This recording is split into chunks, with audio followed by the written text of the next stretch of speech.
Hello and welcome to another episode of the DewatchPod podcast. I am Jorgen Smorgasbord. And I am Jim with a G. Today we have watched Be Right Back. The first episode of season 2. That's right, we're in BBC Black Mirror now. Yeah, this is like season 5 for us, but Yeah. it's season 2 for normal people. Because we are the podcast that watches Black Mirror seasons in reverse order, except for season 7, which came out during our recording the podcast, so we're gonna do that last probably. Yeah, but it'll be in there. Or we wait until season 8 comes out and then we can do each coming Black Mirror episode in batches of 2 seasons at a time.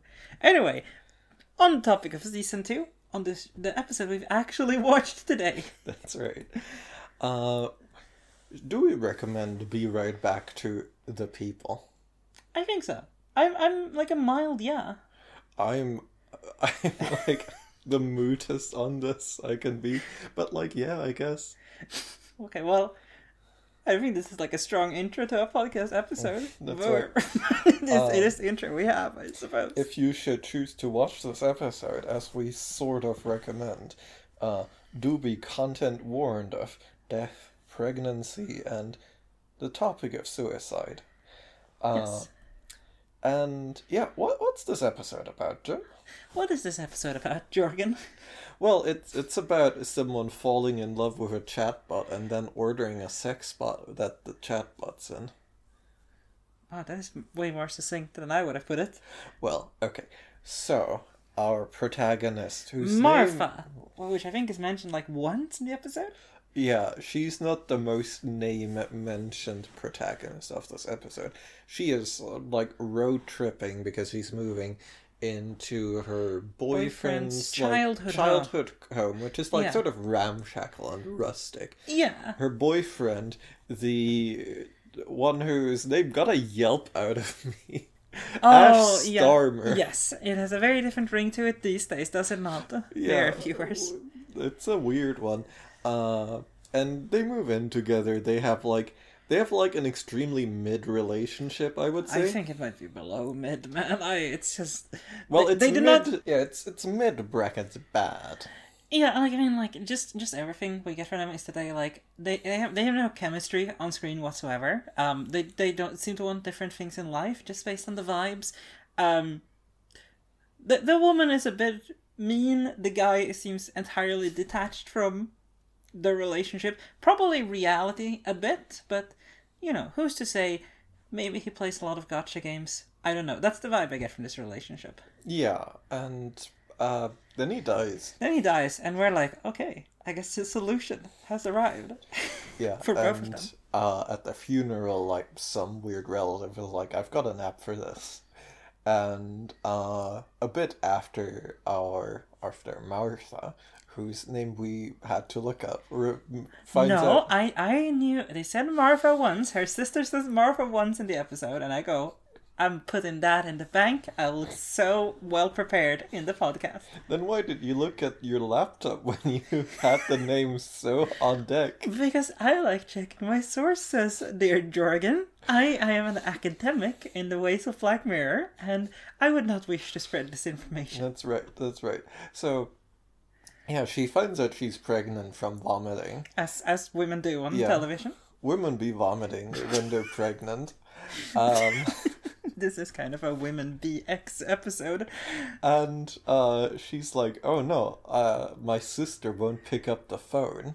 I guess I'll use that app. Yeah, and she starts chatting with her dead boyfriend AI. And it's like, wow, you mildly insult me and are kind of just a jackass. I love that.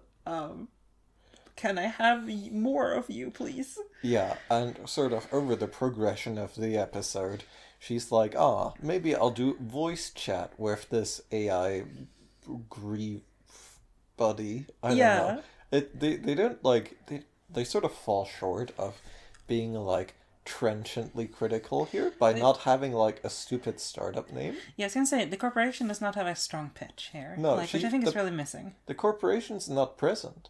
Yeah, not really, no. And then she's like, alright, I want the full package, which is a robot, a sex robot. Yeah. A robot that fucks better than the real boyfriend. Yes. And she's like, this is pretty neat, but you don't argue or get violent with me, so... it's not, like, real, I guess. Even if the sex is bomb. Yeah, the imperfection of the copy ends up, like, disappointing her. So much that she, like, takes him to the cliffs of Dover and is like, jump off, dick. And then she tells him he should plead for his life, which he does very well. He does. Here, like, up until this point, I want to say, the robot has not been great with, like, following up with instructions. Like, he does it, but kind of, like, pathetically. This time, he nails the pleading for his life. And, that kind of sucks when it turns out he's already dead. So, oops. Anyway, flash forward to, like, I want to say, like, 7 years later? Yeah, 7, 8 years. Yeah, and she now has a child. And that child is like, Mother, may I take a piece of cake to our chained robot dad? Oh, he's not even chained, he's just sort of hanging out in the attic. Yeah, but it has...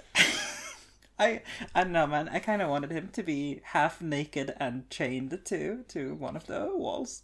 I mean, so there's a funnier version of this where, like, he is, like, still set up in the attic, but there's also, like, just, like, a sex dungeon up there. Yes, I was gonna say. Because he is reduced to that purpose. There's another funnier version of this, where he gets repossessed. Which you pitched during the episode. Yeah, I mean, that's the entire story. This one is okay, it's not dense, I would not say, but it's fairly compact, all things considered. You have not really missed any major beats here. No. Yeah. No. Alright, good talk, and that's the episode. I don't know, like, so we discussed our usual, like, layup here, and we were talking about, like, getting into a deeper, like, going through the episode. But a part of me thinks we should just skip the analysis here. Like, we tend to do that. We do tend to do that. So, actually... I was going to say, we should talk about the troubled origins of us doing this episode. Oh yeah, we watched the first 10 minutes of this episode, and then we were like, oh, it's a holiday, isn't it? We don't have the apartment to ourselves. Yes, so that's one thing. So our first viewing of this episode was woman's mid-boyfriend dies. Mid-woman's mid-boyfriend dies. The situation is now better for everyone. It's a bit sad, but they'll get over it. And now we get the bleak follow-up where she gets a new robot boyfriend who is actually good at sex. Yeah, and here's some research I should have done before the episode, now that I think of it. But this episode is either prescient or just straight up setting up the table for, like, a lot of this is AI startups down the line. This is 2013, I think. So I think this should be well before most of this. Yeah. Like, the oldest company that's, like, well known for being kind of about this is a company called Replica, which now is just, like, sexting robot partners. Yeah. But, let's see. The company Replica was founded in 2017, you said, and it's only the first of many, because Replica, as most histories of the company will tell you, before it was about making you a robot boyfriend that sends you, like, titty pics, it was about the founder going like, oh man, I'm grieving. Let me make a chatbot of my dead friend or partner, I forget. Mm-hmm. And since then, that has also just become, like, a number of startups that are doing this. Also, this feels weirdly ripped from the headlines, like, almost 15 years after the fact, because just, like, last week, we have seen AI replica of dead man testifies in court to the impact of his death, and the big Rolling Stones expose on people going crazy talking to ChatGPT, Though that's more people getting convinced they have religious significance. Right, yeah, like, I mean, I think this episode certainly has a very interesting place in time, right? Because it's before the most recent wave of AI craziness, I suppose is the easiest way to put it, and like the start of 10 years before. Yeah, like a good bit before, but it's not like it comes from nowhere, right? Like we have the like fucking Tupac hologram. I feel like is a bit of a precursor in a certain sense. Yeah. Like here's us pulling open a corpse and making it dance for your amusement. But like, and I mean that's one of the ends, right? Is just like delving into something that is dead that we're bringing back, artificially in some way. But it's also just a case of like I think I remarked upon this during the episode. The first conversation our protagonist Marfa has with the chatbot is like it's Eliza level from what is it like? Yeah, it's very by the numbers. It is extremely like it's what the glimpses we get of it is like, you have said I care about X, and I go, tell me more about X, right? Like it's that plus like one or two like, we found that your boyfriend liked to be rude. Here's a line that shows that he is rude and kind of shithead. Yeah, and it's very interesting, right? Because this episode is still like quite of its time. Because the way it's interested about this is like by way of like documentation. The boyfriend is always on his damn phone. Yeah. And like it starts off as like, here's what they've put together just by scraping this guy's Twitter and shit. And I think sorry, go on. Which is weird because that is text only, and also you wouldn't want your loved one to talk to you the way they tweet, probably, especially not with this guy. But who knows? Maybe he was like a lot kinder on Twitter somehow. That's not usually how it goes, but you never know. Yeah, you never know. It's like the opposite of gift theory, right? Like.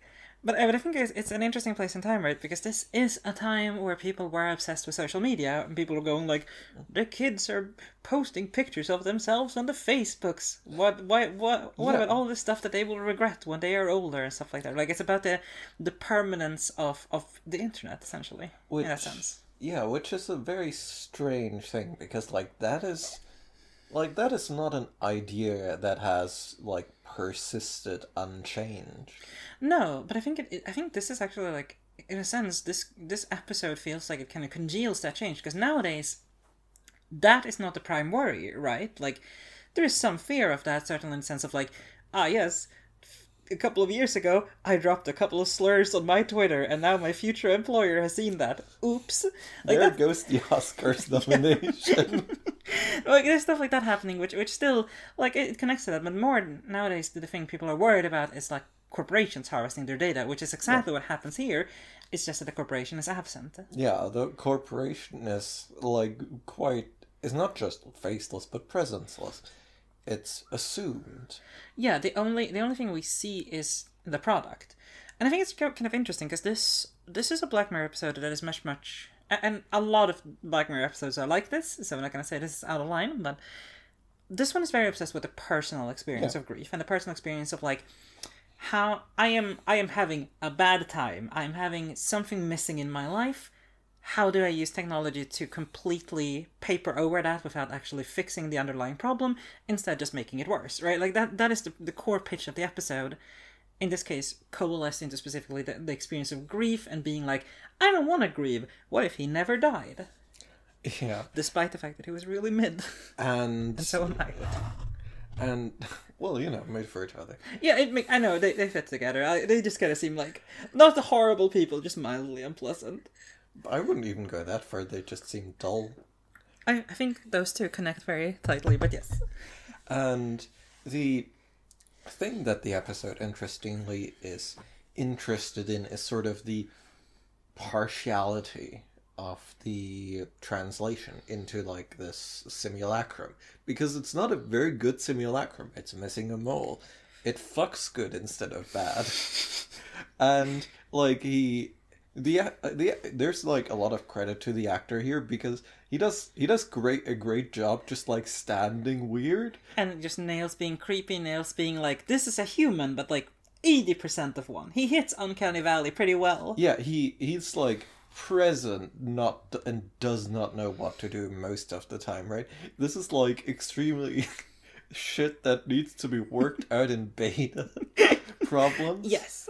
I mean, like, I think there's probably a strong argument that, much like a lot of Black Mirror's pitched technologies, this is one of those things that would be done, and then people would like, clearly this does not work. Scrap the idea, sell the stuff for parts, make these robots into like actors or something, like background characters in movies. Yeah, and I think that's what the episode is ultimately interested in, right? The sort of, like, I'm not sure it's... Like, it's partially interested in grief, but it's also using that as a vehicle to talk about, like, how incomplete our, like digital presence are. Yes. I think that is certainly... One part of it is the simulacrum of yourself you put out there on the internet. Yeah. But I think there's also just an aspect that I think is very interesting about how the episode does not care for the, like, soul here, right? It is not saying this new... Ash, which is the mid-boy's name, this new Ash is incomplete because he is artificial. He is incomplete because they've done a bad job making him, essentially, right? Like, they just do not have sufficient technology to make him as good as they need to. They have an insufficient data set, I think, is the reasoning here in particular. And interestingly, this is sort of very randomly prescient of something people talk about with, like, AI now. Is that like, oh yeah, no, of course it's like inept at talking about the real world, because most people don't write down like the number of eyes a giraffe has. And, you know, such things that are quite banal. Readily... yeah, exactly. Yeah, like, the banal is missing. It reminds me of that part of like archaeology where, like, you know, we know what a horse is. There's a dictionary from Poland from like the 1600s that says horse. Everyone knows what a horse is, and that's going to be really frustrating if that's the only record remaining, right? And that's about the incompleteness here. I will admit, like, I think there's an interesting line to discuss here about specifically like the incompleteness of our online profiles, of like what can be extracted from that and what AI can do with it. I think it is also like, to me, this episode is more... And I think you can definitely interpret this in different ways, but to me it is more about the personal experience of grief and what we do to cope with it, and how those mechanisms do not fully help, right? But they can still be addictive, right? Because it strikes me as like, the Martha does have multiple points where she, like a lot of points where she goes, the real Ash wouldn't do this instead. But there are multiple times also where she goes, the real Ash did not fuck this good. And that's pretty cool that you do. like that is one point where, like, yes, it is false, but she's completely into it. Because it is an upgrade in that sense. And I think that's like an interesting view into like coping mechanisms as, like, again, insufficient. Some places where they go above and beyond what is needed. But that still leads to this sort of like cycle, because I think we get the perspective of our protagonist here essentially as an addict, right? Like, she does not like this person, but she keeps taking this robot, but she keeps taking him back and keeps using him, and this has gone on for 8 years or so by the epilogue, and shows no signs of her like being able to get rid of him. Well, I think the pitch is just like that he is in the attic, like, stowed away, sort of, like... I interpret it as just, like, she can bring herself to kill him, but, like, that's all. Yeah. I mean, like, I don't know, to me, that still functions as, like, a metaphor for this sort of, like, addictive nature of grief, right? It's about never being able to let go of what happened. Right? Like, I think this episode is not subtle about how it portrays grief, but I still think it hits pretty good, like, in its metaphors. Like, I honestly, the more I think about this episode, the more I like it. It is certainly... Not a huge amount of stuff happens. It is certainly not wasteful with its time, but it is slow and it is, like, melancholy, right? Like, that's what it goes for, and it's... I think we know where things are going, by and large. I don't think the ending is much of a twist. It is about a woman who does not deal with grief. She has grief and she holds on to it forever. Yeah. And that, I don't know, that strikes me as, I'm not going to say poignant, but at least, like, it's got a point. Yeah, no, a poignant, if you will. After, like, the time skip, like, the daughter is just, like, fully okay, and, like, doesn't have even, like, a strong emotional relationship to the robot. She's like, oh, yeah, don't worry, I just wanted extra cake. Like... But, like, the mother, Martha, she's fucking... uncomfortable going into the attic.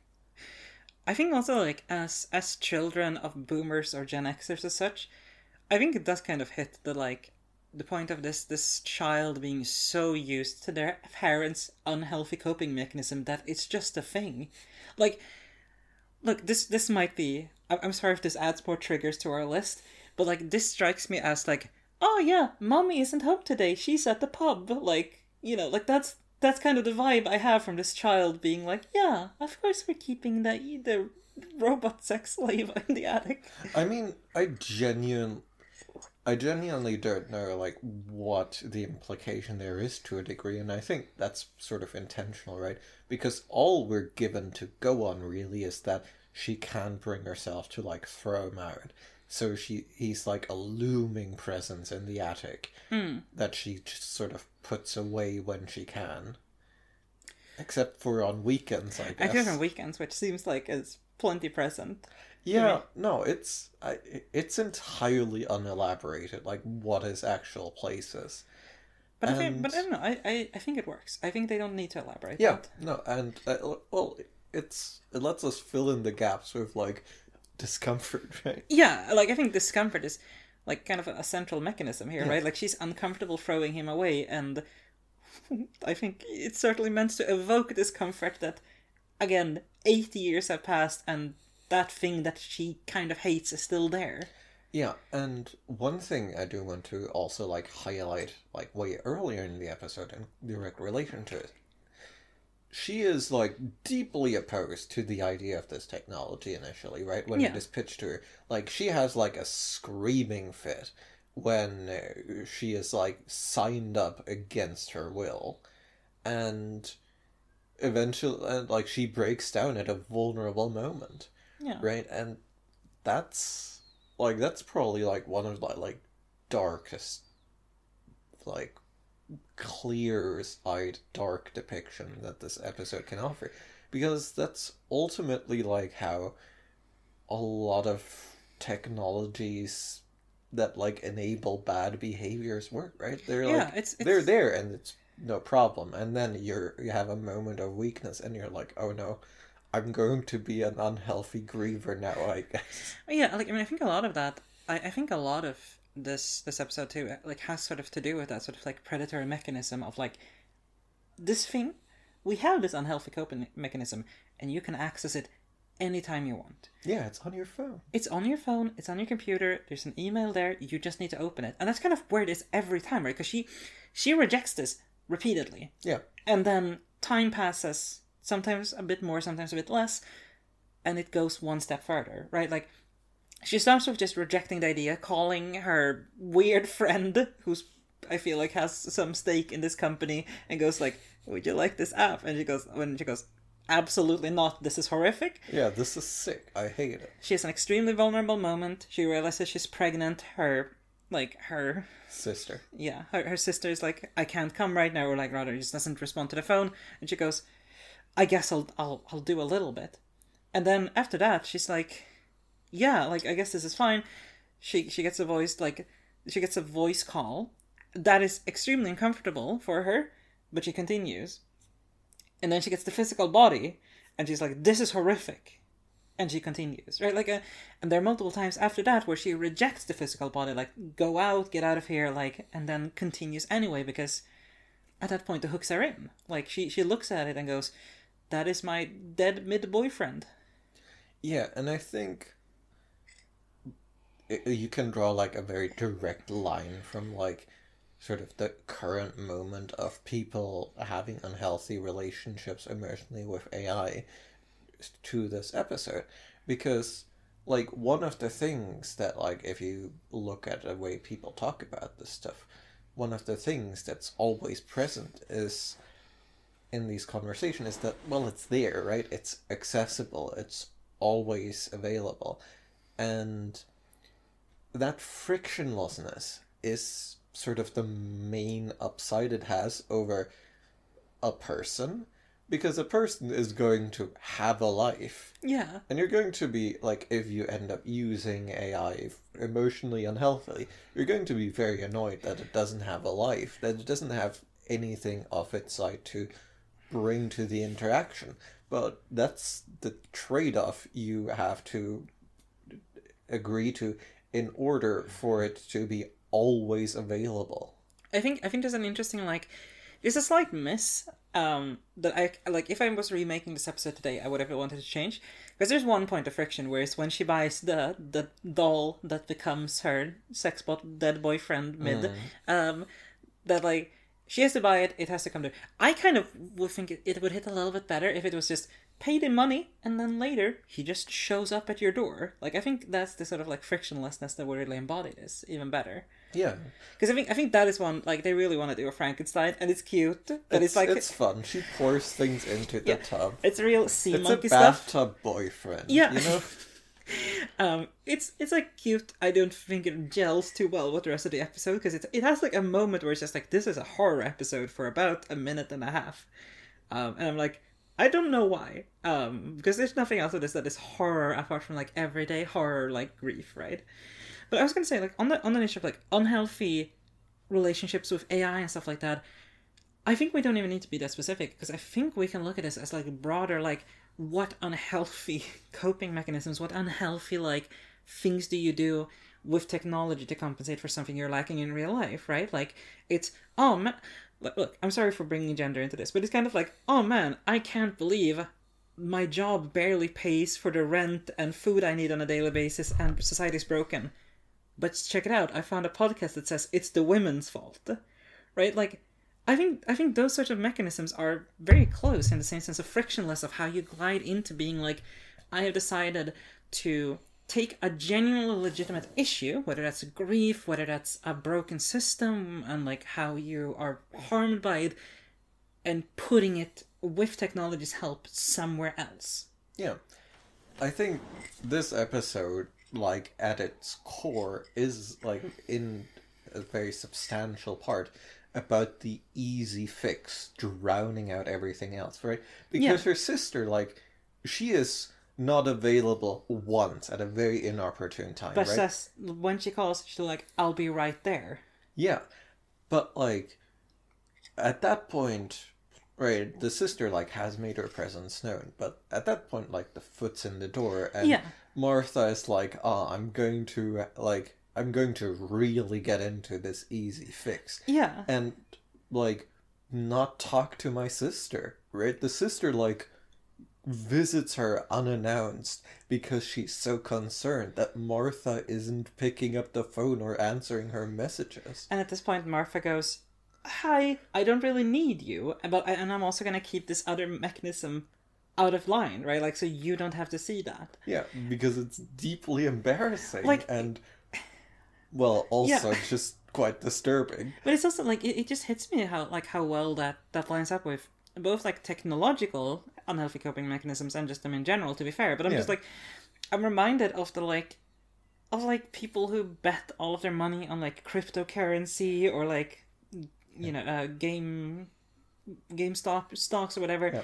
That has the same mechanism of, like, okay, we live in a horrible system that fucks these people over. Yeah.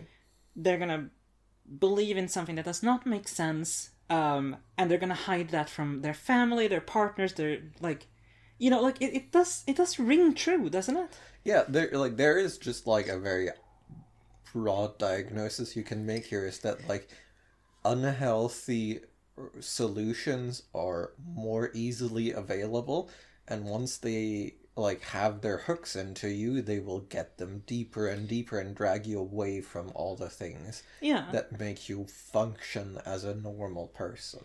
Like, I think I do genuinely very much respect this episode for how well it does kind of convey that central point, just of, like, the frictionless, the, like, it's one step, now that you're in, that hook is always in there, and you can maybe, like, not get pulled in further. Yeah, he's always in the attic. Yeah, he's always in the attic. You can have good sex with your mid-boyfriend at any point you want. I gotta stop doing that, I'm sorry. But it is very funny that that's the one, like, positive thing that his partner espouses. But yeah, like, just the idea of, like, there is always the opportunity, right? Like, because that's one of those things that I think distinguishes technology a little bit from other stuff like that. Like, there doesn't have to be, like, if your unhealthy coping mechanism was alcoholism, you could just not have alcohol in your house. I'm not saying that that solves that, but, you know, like, once you're getting out of it, you can prevent yourself from having that easy access, at least to some extent. Same thing with so many of these things. But technology, like, you have to use technology. She has some sort of, like, job that requires, at the very least, email. She can always look at that and be like, I can press a button and get back into this. Yeah. And that's obviously very solidified when she has her sex bot in the attic. Like, that is one ladder away. And I don't know, like, I don't know, I think this episode genuinely portrays that quite well, and, like, yes, I don't think it hits the, like, perfect prescience, necessarily. No, like, I think, if anything, if you were to read it specifically through the lens of, like, becoming attached in bad ways to the dead, it undershoots. Yeah, you know? For sure. Like, the things we have, like, the technologies we have listed are probably worse. Yeah. Like, they're both, like, more ramshackle and also, like, more nonsense. Yes, I think that's a fair way to put it. But yeah, like, I don't know, I feel kind of satisfied with this episode. Genuinely, I think it makes its point. Yeah, and I think there's a lot of funny bits in between in how they portray it, such as put your sea monkey boyfriend in the bathtub and let him grow. But, like, I don't know, I don't think it doesn't ruin it for me at all, honestly. No. And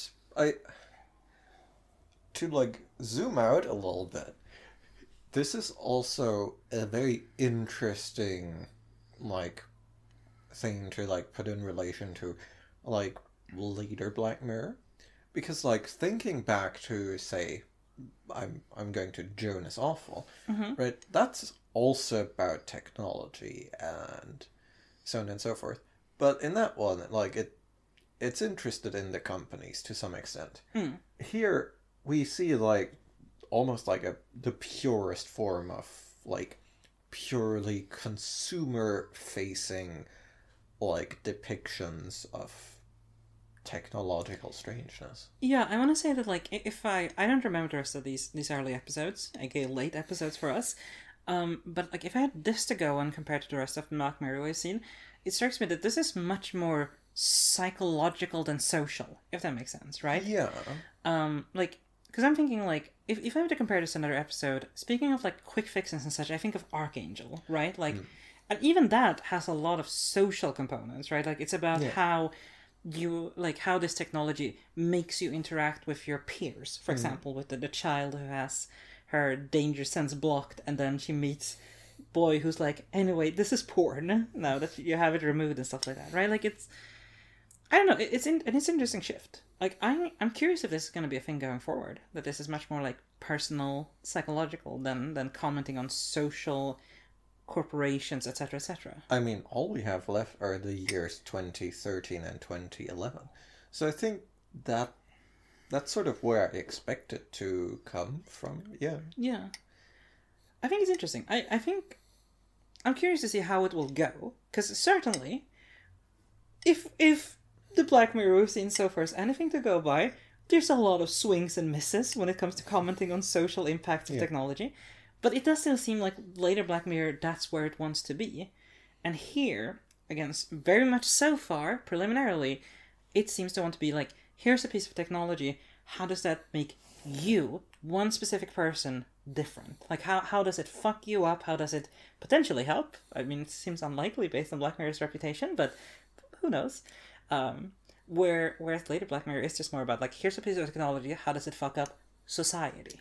Yeah, no, and to be honest, I hope, like, it stays in that lane, because I think that focus really helps it. I think so too. Like, I'm trying to, because I think this is interesting, right? Like, I think if you post this idea to me, just like, oh, woman loses her mid-boyfriend, has an opportunity to completely skip grieving via an app, I could kind of see where it goes.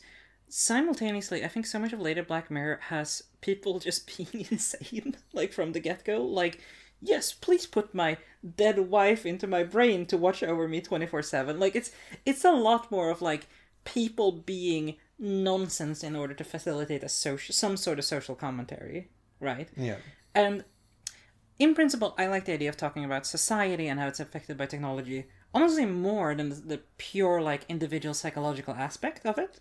Which is bad, because this is better. This is better, yes. Unfortunately, that is really the problem here. I mean, it does make sense to a degree, right? Because the narrow focus, like the sort of less sociological and more psychological storytelling, is just, it's easier to do, and it's a narrow focus. Yeah. And, like, it lands here, right? It's extremely accessible to us. Yeah. And, like, Charlie Brooker, I think, is quite obsessed with, like, the tactile experience of technology. And here we see that, right? We see the boyfriend acting wrong. Yeah. And we have all of this, like, so immediately, like, relatable that it works. Yeah, I was gonna say, like, this episode, again, it has its funny moments that are a bit awkward. Yeah. Unintentionally so. But it does also feel like it nails each step, right? Like, the problem I often have with later Black Mirror, and I try to ignore it the best I can, is that there's just one step that is like, that does not make any fucking sense, and that kind of undermines the rest of the episode. For me, I'm sure it depends on, like, how detail-oriented you are, but just, like, in Archangel is such a good example of them going, like, well, obviously this is banned in Europe, and it's gonna be banned here, and I'm just gonna, like, then what are we talking about? Yeah. And I suppose, like, I was proposing somewhat jokingly, or I guess medium jokingly, the counterfactual of, like, well, obviously this thing should get repossessed, right? Yeah. And that is the more sociological point of view. But, like, this episode does not care about how this woman pays her bills. Yeah. It's just interested in how she manages to fuck up her own emotional life with the technology that is available to her. And that narrow focus works. Like, just being like, yeah, how do you fuck up your life with that? Yeah, and she sure does. But it's interesting because I feel like, and I'm not, like, out here trying to defend this one offhanded comment idea I had, but, like, I do think, like, there's value in both perspectives, right? Because ultimately, like, this is still a weirdly, like, rose-colored view of things. Like, this is a woman with, like, a decent support system, clearly a decent income, and still, like, this is a middle-class ennui story. Yeah, for sure. Like, I think later seasons of Black Mirror could have very much set us differently, right? Like, if we were going to take something like Demon 76, this would have been, like, poor woman who has to work 60 hours a week, not being able to deal with her grief, finding this app, right? Like, that could be an interesting comparison. Yeah. But I do also like the focus just being on this one thing. Yeah. And I think it's entirely realistic, right? Like, way more well-off people than us have managed to fuck up their lives with technology. We have some prominent examples in the news these days. Yeah, no, it's very interesting, isn't it? Because, if anything, being, like, less materially inhibited from dealing with your problems does not, like, in aggregate seem to result in people being better at dealing with their problems.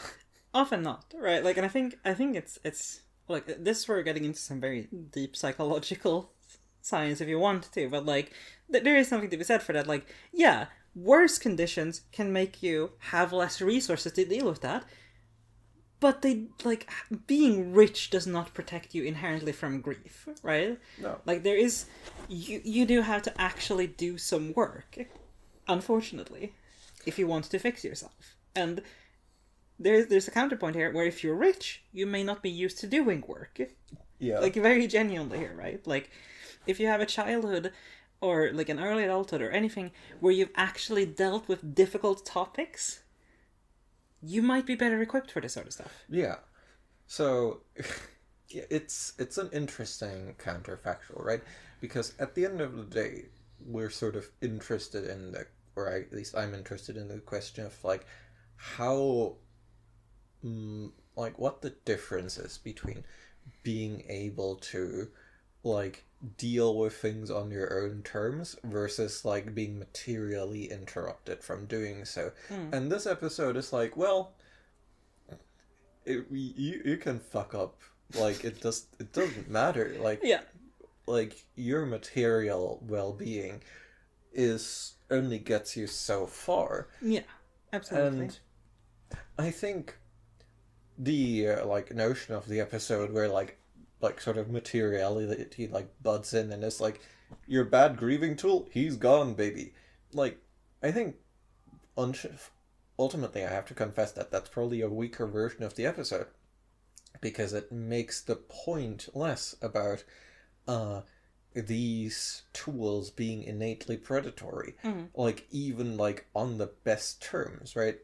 In a way, like, this is sort of a steel manning argument, and like a quite strong deconstruction by way of that. Yeah, because you could absolutely make a version of this episode where a poor woman does this, gets attached to this robot, and then the robot is taken away, and like how that leaves you. But like, I think you very much have a point that like that does not add that much, right? Like, because that's not really what those sort of predatory companies would do, right? It's more like, hey, maybe sell your stuff to pay for this robot. Like, yeah, what if you sold your blood? Yeah, and like, here's a payday loan you can use if you need to pay to like finance your subscription on this robot. Like, so I think there's a point to be made that like the predatoriness does not actually remove your coping mechanism; it just profits from it.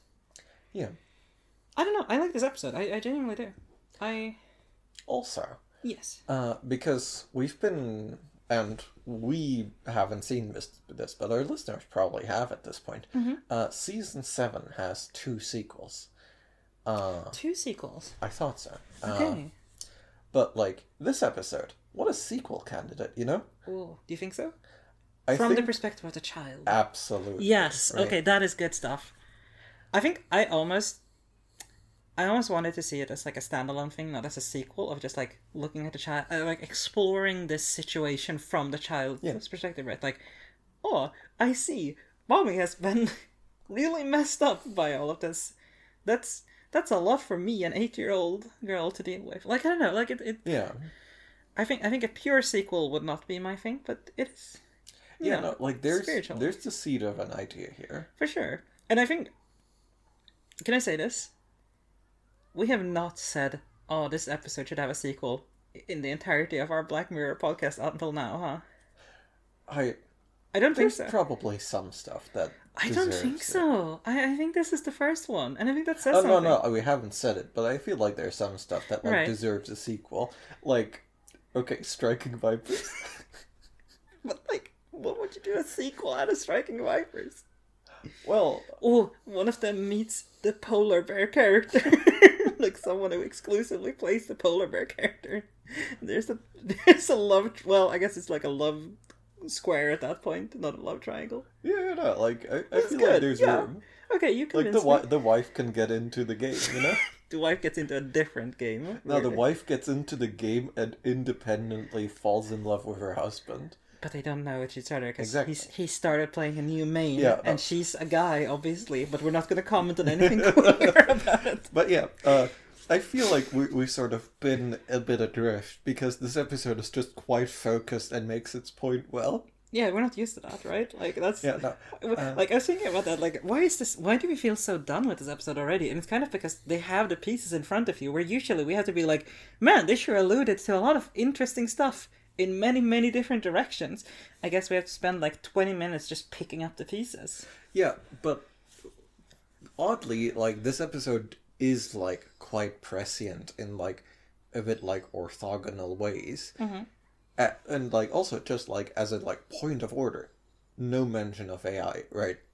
Oh yes, true. The way in which this technology is accomplished is not like set out right. We know how it's done now, you know? Yeah. We know how you make a bad version of a dead loved one. Yes. We know how we have that technology in the year of our Lord 2025. Thank God. And oh boy, like he was fairly on the money. I do think there is her like sort of stabilizing at a like not great but not terrible level is like it's fairly truthful, but there are people who just like go off their rocker. Oh yeah, absolutely. Well, yeah, quite a few examples, right? I think I also want to say I respect this episode just on the basis of not making the technology perfect. Like I know we've already talked about how robot boyfriend is not that good at being robot boyfriend because he pounds good. Sorry, but like I think about so many Black Mirror episodes where like the tech is pretty like it does its thing exactly as it wants to do for the most part. It's just that thing is bad, and that's not the case here, right? Like, the thing is bad, don't get me wrong, but it's also not great at doing it. Yeah. Like, one thing that I want to sort of tie into the modern version of this is, like, she's like a skeptic, like, start to finish, right? Oh, yeah. And like, as soon as she, like, finds flaws, she, like, takes issue with them. She doesn't, like, try to correct them. She doesn't work around them. She doesn't explain them away. She sees them, she locks on, and she's like, oh, fuck. I'm going to just, like, have this unresolved forever, huh? Whereas, like, I think a fairly key thing about the age of AI, conversely, is that you kind of need to have that moment where, like, if you at any point are inclined to earnestly engage with, like, an AI chatbot, you need to have a moment where you go, oh, I know what this thing is supposed to be talking about, and it's really not getting there. Mm-hmm. You know, I can logic, and I can just, like, the mind that I am intuitively trying to construct behind my conversational partner is clearly absent. Yeah. Like, there's just, like, a flicker where it goes away as you sort of see the gaps in the technology. And most people have that at some point. Maybe they're, like, completely disenchanted. Maybe they're like, oh, it'll help me program or whatever. Mm-hmm. But some people don't. And that is probably the other counterfactual for this episode, where she doesn't see the imperfections, but we do. Right? Because that is the people who talk to ChatGPT and go insane. Yeah. And think... or just like, Eliza and go insane. Yeah. And that is the thing, I think, where this episode, I feel like, disappoints me a little bit, because it does not see that coming. I can see what you mean. I think you're right in the sense that, like, it is less prescient that way, but I also think I like when Black Mirror respects its audience and the common people, instead of being like, man, everyone is stupid. And if you put, like, a lot of Black Mirror has the attitude of, like, if you put a cake with a visible grenade inside of it, everyone will go, ooh, nice cake. Because that seems to be, like, so many basic ideas for how technology does, like, here's something that sounds very vaguely good, but has an incredibly looming bad thing behind it. Yeah. And they go, of course I want to eat that grenade cake. Yeah, and I think this is also where this episode distinguishes itself, like, quite substantively from, like, other Black Mirror, in that it's like, well, we're not going to deal with, like, the extreme bad of this. Yeah. You know, we're just going to, like, imagine the, like, medium bad, like, stable bad version of this. Yeah. Which is, like, where most people's experience with technology will end up. But it is interesting to me that the thing where they've, like, chosen restraint is one where, like, demonstrably, like, the worst version of it has come to pass for a small number of people. And that's just odd. I think it's interesting. I don't know. I think I much prefer when Black Mirror is willing to look at humans as not, like, the worst, most imaginable thing possible all the time, right? Like, because it's such a trap for them to do that, right? Like, it happens so much. And I much more respect this version. And I think it is me about something with technology that, like, you know phishing. PH phishing, right? Oh, yeah. Big fan. Well, don't say that. Now viewers will know where we're getting our money from to produce this podcast. Sorry. We don't spend money on this podcast. Well, we spend money on this microphone. Except for that one time when we bought a good microphone. It's a good microphone, too. It's sick.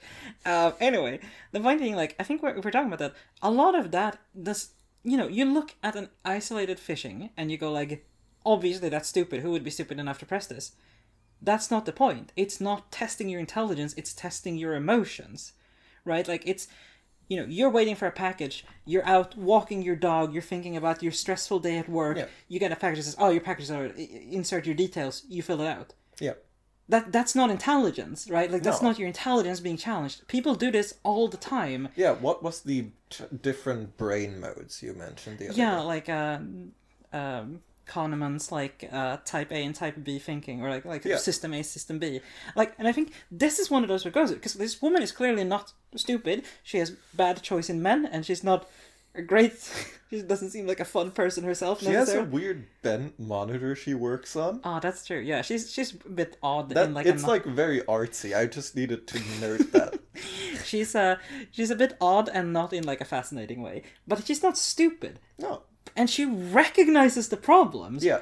But that's not enough, right? Like, you can sit doing heroin and being like, clearly this is bad for me. Yeah. But it really sucks not doing the heroin I've been on for the last 8 years since I raised my child. Yeah. Like, and I think that's a good point to make. I think that is, like, actually insightful. Like, at the end of the day, the particular insidiousness of something that A is just there at a moment of weakness, and then B just like insinuates itself and isolates you. Like, that's like how most really bad social like ills work. Yeah, and like it's a comparison too of like, if like the phishing example, it needs to hit you at a vulnerable moment, but that's only like if you're vulnerable when you read that email or that text message. This is whenever you're in a vulnerable moment. It's always there. And I think that's a fun, sad comparison. But yeah, I don't know, like, I respect it for respecting its audience, for respecting humans, and for respecting, like, actual human flaws, not just being like, what if humans love putting themselves in hell? Like, that's just, it's more convincing writing to me. Mm. I don't know, I like this episode. I think it genuinely does good on a lot of the things Black Mirror so far has done really, really bad on. Yeah. Sorry, I'm gonna do our traditional, very rude thing and see if someone else than Charlie Brooker wrote this. Someone else than Charlie Brooker directed it. Yes, it is directed by Owen Harris. Wait, I recognize that name. Well. Wasn't he on like a Tweet Lord? Oh, no idea.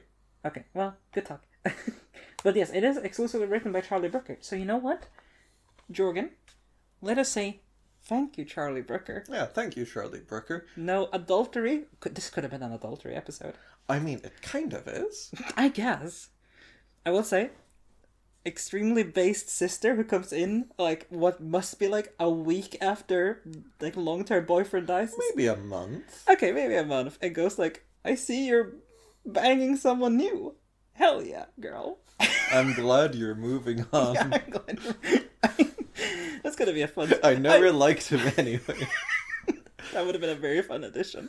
You can't say that about dead people. You can't. No, they're invulnerable when they get to that point. But I don't know, it's just... I got invited to Bermuda. I would have shut the fuck up. I would have been like... I would have gotten to said sister's home. I would have been like... I see there's like male boxers all over the place. I'm just gonna squint my way through the house and pretend it is invisible. So respect. Yeah, no. So, what are we seeing next week? You should have asked me that before I just closed down my goddamn laptop. It's White Bear. I've heard people saying this is their favorite episode. I remember the plot. I remember the gist. It's gonna be an interesting watch. It's 42 minutes, so we continue having like actually compact episodes. So this episode, I think, will have been the reason why I thought there was a bear in White Christmas, because I heard bear in relationship to Black Mirror. Well, specifically White Bear and then White. Yeah, That's enough.